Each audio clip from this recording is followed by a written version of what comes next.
E o tema da nossa mensagem de hoje, o título da nossa mensagem de hoje é O Deus que nos fortalece. Por quê? Muitas vezes nós podemos passar por lutas, dificuldades, aflições, angústias nas nossas vidas. Todos nós podemos passar por desânimo. Todos nós podemos passar por fraquezas. Existem momentos que nós estamos lá em cima na fé e existem momentos que nós estamos lá embaixo na fé. Nós não somos constantes na nossa fé, queridos irmãos.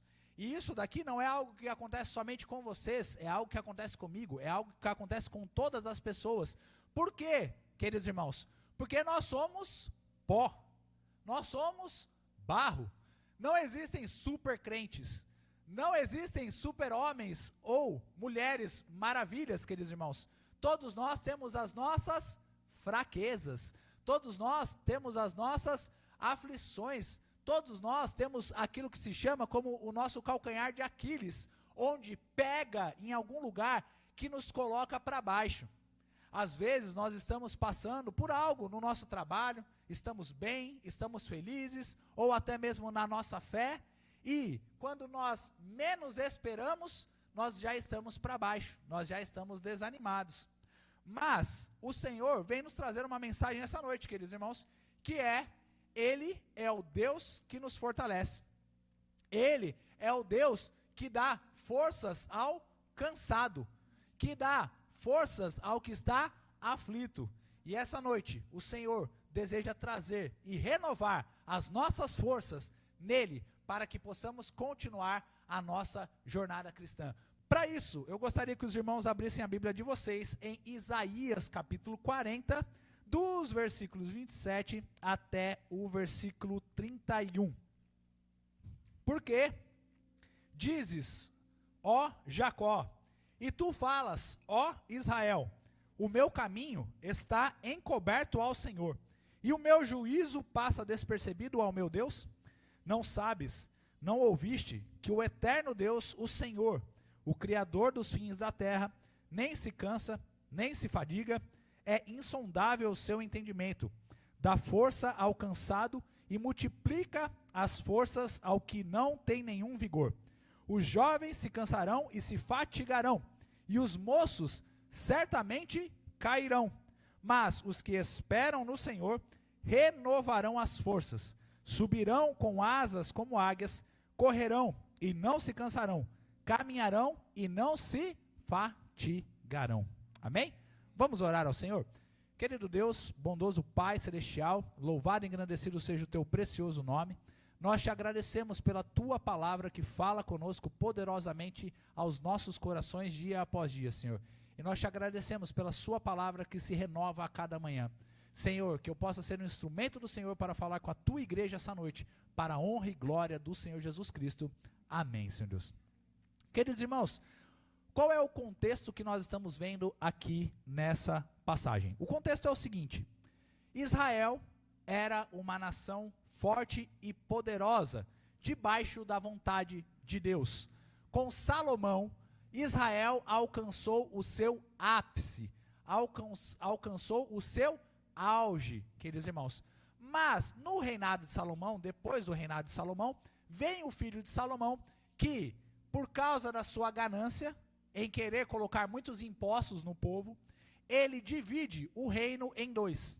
E aí, então, depois de Salomão, o reino se divide em duas nações distintas, que eram o mesmo povo, mas que se dividiram. Não aconteceu uma guerra civil, mas eles se separaram. 10 tribos ao norte, que se chamava a nação de Israel, e 2 tribos ao sul, que se chamava a nação de Judá. E aí, queridos irmãos, com relação a isso, existe um decaimento, existe uma depravação do povo que nunca mais alcançou o seu auge. E aos poucos a nação foi caindo. Israel se degringolou, Israel caiu de uma vez só. Por quê? Os reis das tribos do norte, na sua grande maioria, eles eram reis maus que adoravam a outros deuses. E aí Israel, ele se acaba, ele se deteriora de uma vez só. Ele vai caindo, e o Senhor vai sempre mandando profetas para falar com o povo de Israel. Então ele envia vários profetas dizendo para eles: retornem, se arrependam, porque se vocês não se arrependerem, eu vou mandar vocês para o cativeiro, eu vou disciplinar vocês por causa dos seus pecados. Aí acontece algo que é chamado como cativeiro assírico, em que a Assíria toma todo o povo de Israel e os leva para o cativeiro. Judá, as duas tribos do sul, queridos irmãos, eles se deterioram em menos tempo. Por quê? Eles vão tendo alternâncias entre reis maus e reis bons, reis maus e reis bons. Ou seja, acontecia muitas das vezes eles terem alguns reis maus, mas os reis bons destruíam toda a idolatria que existia no povo. Então, o que acontecia? Por eles serem descendentes de Davi, a dinastia que era descendente de Davi, os reis do sul, eles ainda tinham um amor pelo Senhor. Eles ainda tinham um amor por Deus. E aí o que acontecia, queridos irmãos? Muitos se deterioravam, se entregavam à idolatria dos falsos deuses, e tantos outros ainda iam, quebravam a idolatria, quebravam os postes dos falsos ídolos e faziam com que a nação meio que retornasse aos caminhos de Deus. Porém, de uma forma ou de outra, ainda assim, os reis maus eram maiores e mais superiores do que os reis bons no seu número, e também o povo tinha o seu coração voltado às coisas más e não queriam buscar a Deus. O que acontece então, queridos irmãos, que da mesma maneira com que Deus fez com Israel e as 10 tribos ao norte, Deus também faz com as 2 tribos ao sul, com Judá. Deus envia profetas, Deus fala para eles: se arrependam, porque se vocês não se arrependerem, vocês vão sofrer a punição, vocês serão disciplinados. E um desses profetas que Deus manda para Judá é o profeta Isaías. Porque Isaías, ele é levantado pelo Senhor e fala para eles: se arrependa, Judá, se arrependa, Israel, volte para os caminhos do Senhor, porque se vocês não voltarem, vocês serão disciplinados pela poderosa mão de Deus. Aí eles se arrependeram? Não. Eles voltaram para os caminhos do Senhor? Não, não voltaram. Aí, geralmente não.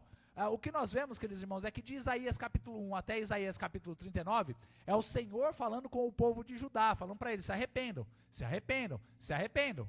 E aí no capítulo 40, nós vamos ver já aquilo que é o início do cativeiro babilônico com relação ao povo de Israel, em que milhares e milhares de pessoas foram levadas cativas para a Babilônia, para uma outra nação, para uma nação que servia outros deuses. Inclusive nós podemos ver também um pouco dessa história no livro de Daniel, em que o Senhor mostra que o seu povo continuava fiel e forte, ou alguns do seu povo, remanescentes do seu povo, permaneciam fiéis e fortes ao Senhor. E é o que nós vamos ver na história de Daniel. Mas aqui, queridos, o que nós estamos vendo? Nós estamos vendo o povo de Deus, Judá, no cativeiro babilônico, em que eles estão sofrendo, porque eles estão debaixo da punição e da disciplina de Deus sobre a vida deles, pois eles foram desobedientes ao Senhor. E por serem desobedientes a Deus, Deus cumpriu a sua palavra. Ele falou: se vocês desobedecerem, vocês vão para lá. Eles foram. Só que, mesmo debaixo da disciplina de Deus, Deus jamais esqueceu do seu povo. Deus jamais esqueceu do seu amor para com os seus filhos, para com o seu povo. E é exatamente essa mensagem que nós estamos vendo aqui. Só que, o que acontece? Por que nós estamos vendo esse trecho das Escrituras?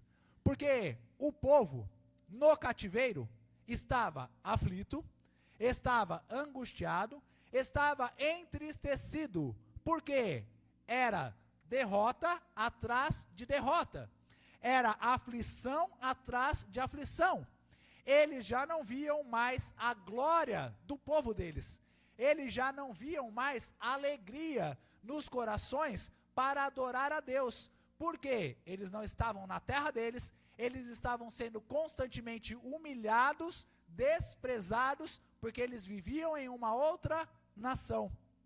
Eles tinham que brigar e lutar para não ter que adorar outros deuses. Eles não tinham a liberdade de adorar o único e verdadeiro Deus. E aí o povo, debaixo do sofrimento, se lembra de Deus. Quando eles estavam na bênção, eles se esqueceram do Senhor. Mas no sofrimento, eles lembraram de Deus. E ao se lembrarem de Deus, eles começam a orar, eles começam a clamar, eles começam a peticionar. E uma das coisas que eles falam é: Deus se esqueceu de nós. Porque, sejamos sinceros, queridos irmãos, quando tudo está bem, nós nos esquecemos de Deus. Mas quando tudo vai mal, parece que Deus se esqueceu de nós. Não é verdade? Quando as contas estão difíceis para pagar, quando a luta vem diariamente, quando nós enfrentamos problemas no nosso trabalho, seja ele empreendedor ou seja ele CLT, quando tudo parece desmoronar, só vem desgraça atrás de desgraça nas nossas vidas, a gente pensa: Deus se esqueceu de mim. Deus se esqueceu de nós. Deus se esqueceu da nossa família. Tanto é que muitos já disseram, ao olharem para a África, que Deus havia se esquecido do continente africano. Mas, queridos irmãos, Deus jamais se esquece de nós. Seja nós os piores dos pecadores, ou o mais santo dos homens, Deus jamais se esquece de nós. Independentemente da nossa situação, independentemente do momento em que nós estejamos vivendo, Deus se lembra de nós. Em todos os momentos. E Ele vê as nossas fraquezas. Ele vê as nossas lutas. E Ele sabe de cada uma delas. E essa é o primeiro ponto e a primeira lição que eu gostaria de transmitir essa noite. Porque o povo estava clamando ao Senhor: Senhor, por que tu se esquece de nós? E Ele vira para o povo e fala assim: olha, vocês foram para o cativeiro por causa de vocês, por culpa de vocês, porque vocês foram teimosos, vocês tiveram o seu coração endurecido, vocês se esqueceram de mim. Mas, ainda que vocês estejam no cativeiro, em um momento completamente difícil da vida de vocês, eu jamais vou me esquecer do meu povo, eu jamais vou esquecer dos meus filhos. Por isso que o versículo 27, ele vem dizendo ali: porque dizes, ó Jacó, e tu falas, ó Israel, o meu caminho está encoberto ao Senhor, e o meu juízo passa despercebido ao meu Deus? Vejam o questionamento do povo. Eles estavam falando assim: por que Deus não está vendo o que a gente está passando? Por que Deus não está preocupado com a nossa situação? Por que Deus não vê as nossas aflições? E aí Deus, numa pergunta retórica, o que é uma pergunta retórica? Uma pergunta da qual ele já sabe a resposta, ele vira e fala assim: o meu caminho está encoberto ao Senhor, e o meu juízo passa despercebido ao meu Deus. Por que vocês dizem isso? Sendo que a resposta é: vocês não sabem? Vocês não ouviram que o eterno Deus, o Senhor, o Criador dos fins da terra, nem se cansa, nem se fadiga? É insondável o seu entendimento. O que isso nos mostra que não existe nada encoberto para o nosso Deus. Ele sabe de todas as nossas lutas e as nossas aflições. Nós podemos, muitas vezes, estarmos sozinhos nas nossas batalhas que nós enfrentamos no dia a dia. Mas quem tem Jesus Cristo jamais está sozinho. Jamais. Ele é o nosso bom mestre que está conosco em todos os momentos das nossas vidas. Você pode estar numa masmorra, preso por causa da pregação do Evangelho. Você jamais estará sozinho. Foi o que aconteceu com o apóstolo Paulo, quando ele disse: tudo posso naquele que me fortalece. Paulo estava enfrentando uma prisão difícil, muito complicada. Era uma masmorra, queridos irmãos. O que é uma masmorra? É uma prisão que fica embaixo da terra, úmida, completamente úmida. em que você tem problemas respiratórios, você tem problemas e as maiores dificuldades possíveis, porque não entra luz naquele lugar, só tem umidade, só tem cheiro ruim, só tem coisas terríveis. Mas o apóstolo Paulo disse: tudo posso naquele que me fortalece, que é o meu Deus. E o porquê que ele falou isso? Porque ele sabia que ele não estava sozinho, naquele lugar estava Jesus Cristo com ele. Ou seja, as suas lutas, as suas aflições, Deus está vendo cada uma delas. Deus sabe de cada coisa que você está passando na sua vida, queridos irmãos. E não existe nada encoberto para Deus. Então não tenha dúvidas em seu coração se Deus está olhando para você, porque absolutamente certo que Ele está olhando para você. É absolutamente certo que Deus está vendo cada uma das suas orações, está ouvindo cada uma das suas petições. Eu já passei por muitos momentos difíceis na minha vida, queridos irmãos, dos quais eu achava que eu estava absolutamente sozinho, mas Deus sempre me provava que Ele estava comigo. Sabe por quê, queridos irmãos? É, a bem da verdade, difícil nós termos um relacionamento com Deus. Porque nem sempre nós ouvimos a voz do Senhor falando conosco. Por exemplo, se eu quero conversar com a minha mãe, com a minha esposa, eu chego numa pessoa do qual eu falo com ela e eu ouço a sua voz muito facilmente. Mas com Deus é um pouco mais difícil, porque nós precisamos insistir em falar com o Senhor. E nem sempre nós vamos ouvir a voz audível de Deus. Muitas pessoas das quais eu conheço já falaram que ouviram a voz de Deus, e eu creio nisso. Mas eu, por exemplo, nunca ouvi a voz de Deus audível, falando para mim: meu servo, eis que te digo. Não. Mas eu já ouvi a voz de Deus inúmeras vezes falando no meu coração, falando através da sua palavra. E eu já passei por isso. E não somente eu, mas outros tantos homens de Deus também já passaram pela dúvida. Que dúvida? Será que Deus está mesmo me ouvindo? Será que Deus está mesmo do outro lado da ligação? E essa dúvida é normal. João Batista passou por essa dúvida. Ele manda os seus discípulos falarem com o Senhor Jesus Cristo e dizer o seguinte: pede para perguntar para ele se é mesmo ele o Cristo ou se há de vir uma outra pessoa. Aí Jesus dá a resposta para ele. Ou seja, queridos irmãos, nós temos dúvidas, mas as nossas dúvidas, elas têm a resposta em quem? No Senhor. Porque não existe nada encoberto. Deus está vendo cada uma das nossas lutas. Deus vê quem nos maltrata. Deus vê quem nos humilha. Deus vê quem nos aflige.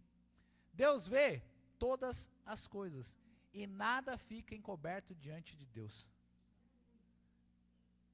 Então, Ele está ciente da sua situação. Ele sabe das pessoas que estão doentes na sua família. Ele sabe das pessoas que precisam de salvação na sua família. Ele sabe da sua doença. Ele sabe de todas as coisas. Porque o seu conhecimento é infindável. Olha o que diz ali a palavra do Senhor no versículo 28. É insondável o seu entendimento. E muitas vezes, queridos irmãos, entendam algo. Nós não vamos compreender os desígnios de Deus para as nossas vidas. Muitas coisas acontecem das quais a gente fala assim: Deus, o Senhor tem certeza disso? Mas Deus tem certeza e Ele sabe de todas as coisas. E vejam o que diz no versículo 12, não, no versículo 13 e no versículo 14. Que é o que, queridos irmãos? Todo o capítulo 40. Aqui eu peguei um trecho para nós analisarmos hoje, mas o contexto dele está todo no versículo 40 todo, no capítulo 40 todo. E os versículos 13 e 14 dizem a respeito da sabedoria de Deus. Diz ali assim: quem guiou o Espírito do Senhor? Ou como seu conselheiro o ensinou? Com quem tomou ele conselho que lhe desse entendimento, e lhe ensinasse o caminho do juízo, e lhe ensinasse conhecimento, e lhe mostrasse o caminho do entendimento? Que isso nos mostra: pare de querer ensinar Deus o que ele deve fazer. Pare de duvidar de que Deus sabe de todas as coisas, porque Deus sabe de todas as coisas. Deus é o Criador dos céus e da terra, e antes dele não existia Deus. Ele é o primeiro e o único, o princípio e o fim, queridos irmãos. Ele é o Senhor de toda a razão e de todo o entendimento. Então Deus sabe de tudo aquilo que nós estamos passando, desde o mais íntimo dos nossos corações, porque Deus sonda os nossos corações e as nossas mentes, queridos irmãos. Deus sabe de todas as coisas. E por Deus saber de todas as coisas, Ele também é um Deus todo poderoso. E isso nos mostra que nós podemos ter tranquilidade, porque onde a nossa força falha, o poder de Deus se aperfeiçoa. Vejam o que fala ali na palavra do Senhor, queridos irmãos. No versículo 29. Ele dá força ao cansado e multiplica as forças ao que não tem nenhum vigor. Os jovens se cansarão e se fatigarão, e os moços certamente cairão. Mas os que esperam no Senhor renovarão as forças, subirão com asas como águias, correrão e não se cansarão, caminharão e não se fatigarão. Vejam que legal o que o Senhor faz aqui na sua palavra. Ele fala o seguinte: os seres humanos têm limites, mas eu jamais tenho limites. O meu poder é ilimitado. E olha que interessante, porque ele fala o seguinte: os jovens se cansarão. O que isso mostra, queridos irmãos? Que até a pessoa mais forte deste mundo se cansa. A pessoa mais preparada deste mundo se fadiga. Mas Deus jamais se cansa. O que Ele nos mostra é: eu tenho todo o poder. Não confiem no seu poder. Porque eu posso pegar uma pessoa velha e dar forças para ela fazer aquilo que é necessário. Enquanto o jovem se cansa, eu sou quem dou poder para os mais velhos. E aqui, queridos irmãos, eu preciso contar alguns testemunhos e falar algumas coisas. Pessoas cheias do Espírito Santo de Deus, não importa a sua idade, não se cansam. Pastor Campos, por exemplo, 70 e poucos anos de idade, mas ele está o quê? Cheio de ânimo, gás e fervor para servir ao Senhor. Por que isso, queridos irmãos? Nós jovens, nós podemos nos cansar, se seguirmos na nossa força, mas quando nós estamos na força do Espírito Santo de Deus nas nossas vidas, nós temos as nossas forças renovadas no Senhor. Deixa eu fazer uma pergunta: jovem, você está cansado? Jovem, você está desanimado? Jovem, você está tristonho? Está chateado? Renove as suas forças no Senhor, porque a força de Deus não tem limites.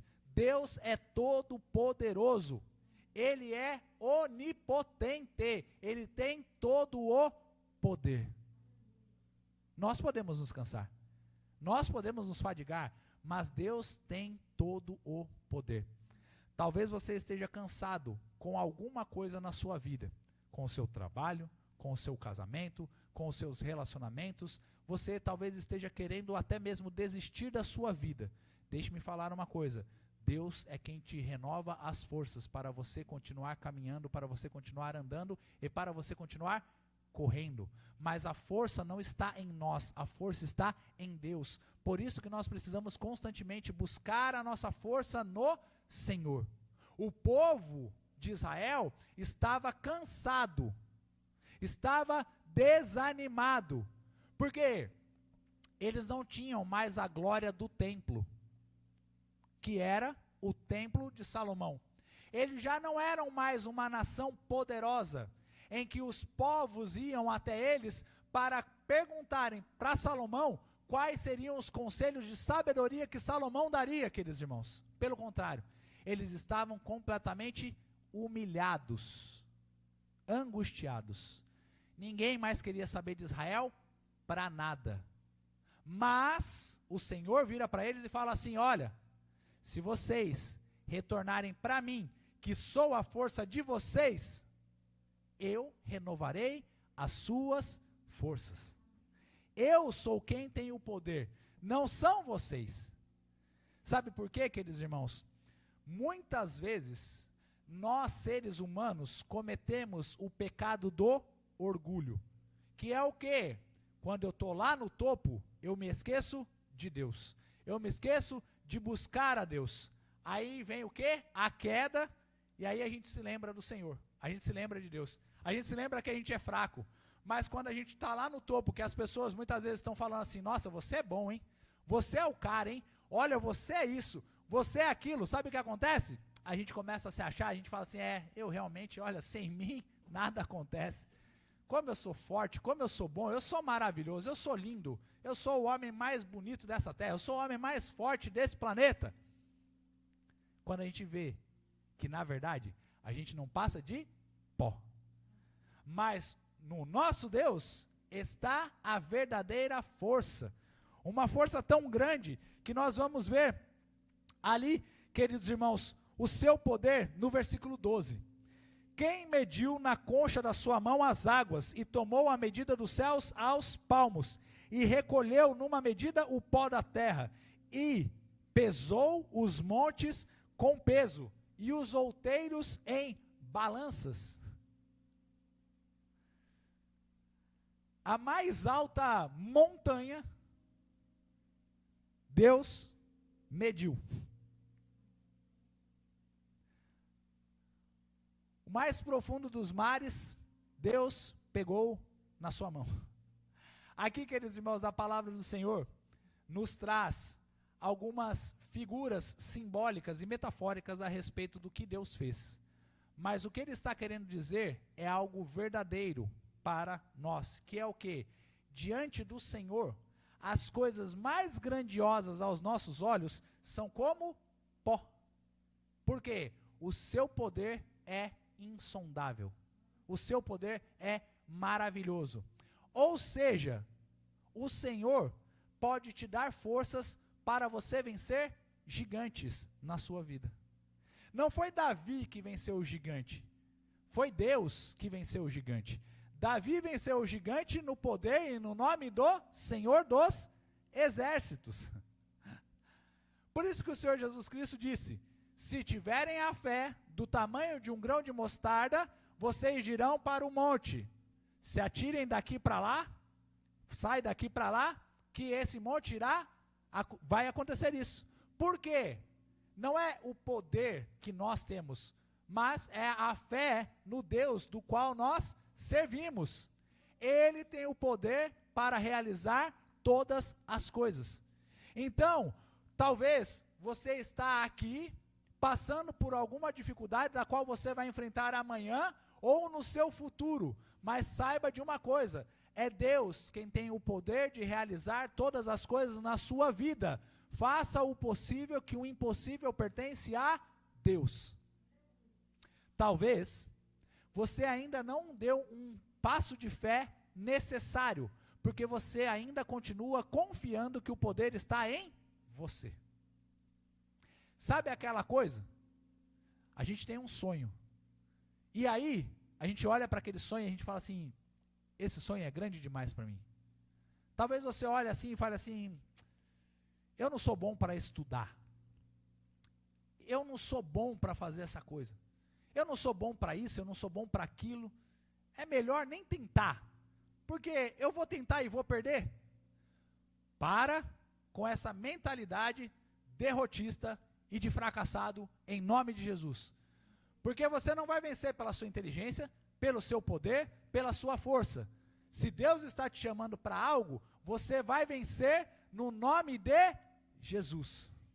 Por quê? Quem te dá a força é Deus. Quem te dá a sabedoria é Deus. Quem te dá o poder e o ânimo para realizar, para fazer é Deus.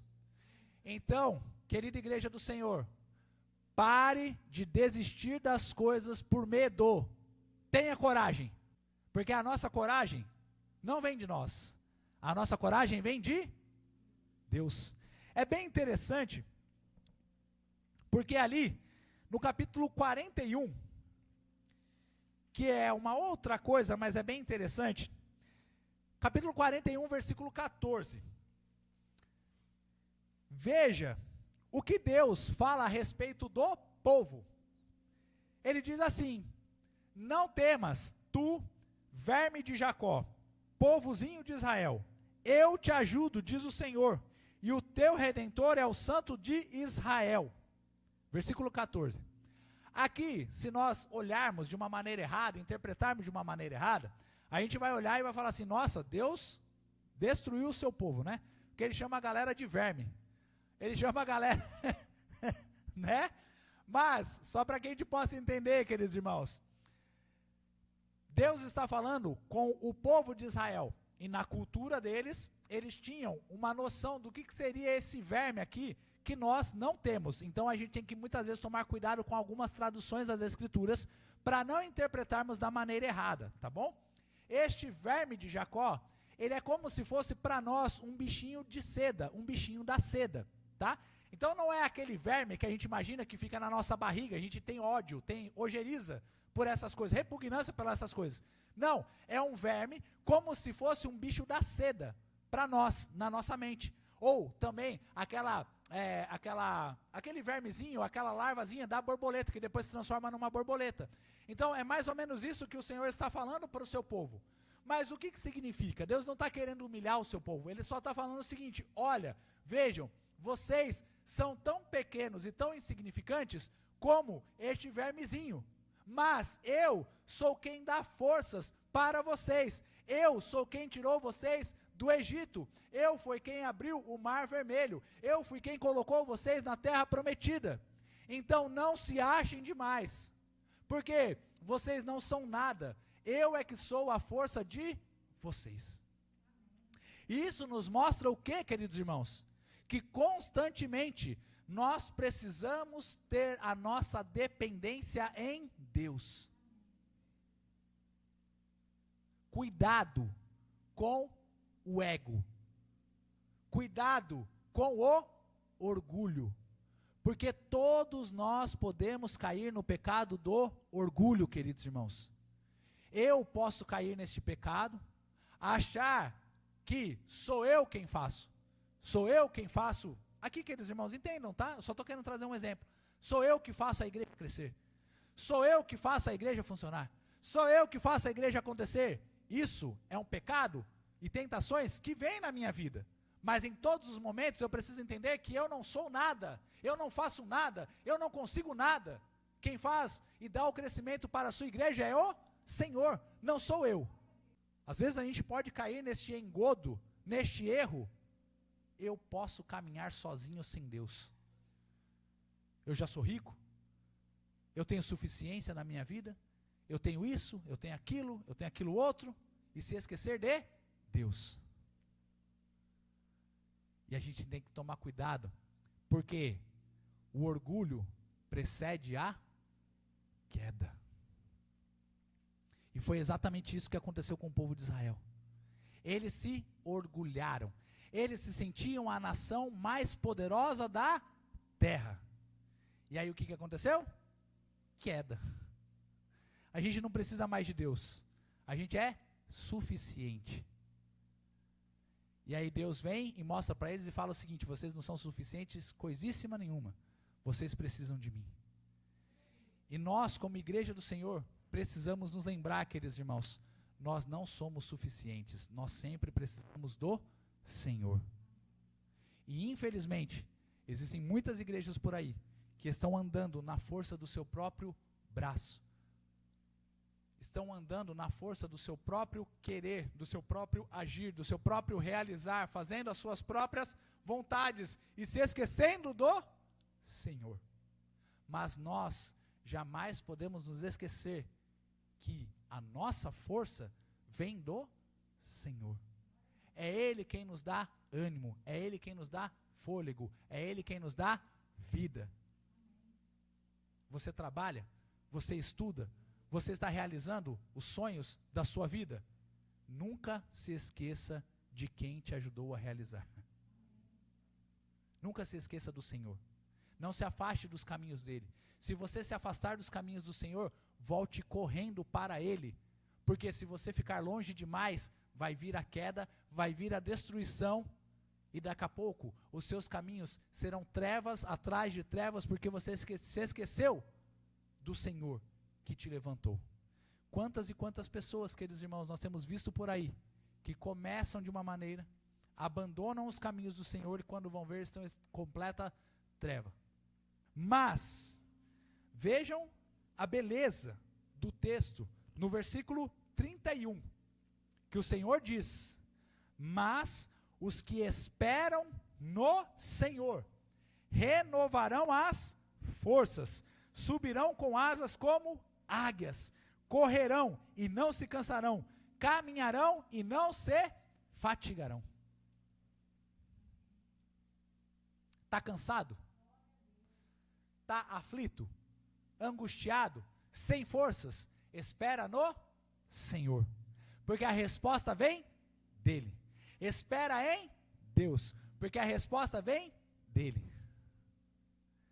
É Deus quem nos dá forças, é Deus quem nos renova, e nós corremos como águias, voamos como águias, subimos com asas como águias. Por quê? É Deus quem nos dá forças. E é engraçado porque ele dá aqui um contraponto, ele fala assim: olha, os jovens se cansarão, mas aqueles que esperam no Senhor subirão como águias. E é bem interessante, queridos irmãos, porque nós vemos isso até mesmo biblicamente acontecendo. Nós vemos, por exemplo, Deus dando forças para Moisés, porque Moisés, ele começa a libertar o povo de Israel com 80 anos. Abraão vive também até os seus 100 e poucos anos. O que ele está nos mostrando, queridos irmãos? Que a nossa força vem do Senhor, independentemente da nossa idade.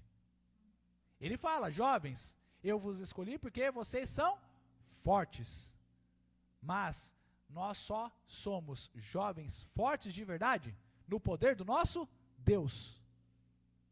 A nossa dependência tem que estar sempre no Senhor. A nossa vida tem que estar sempre buscando o nosso Deus.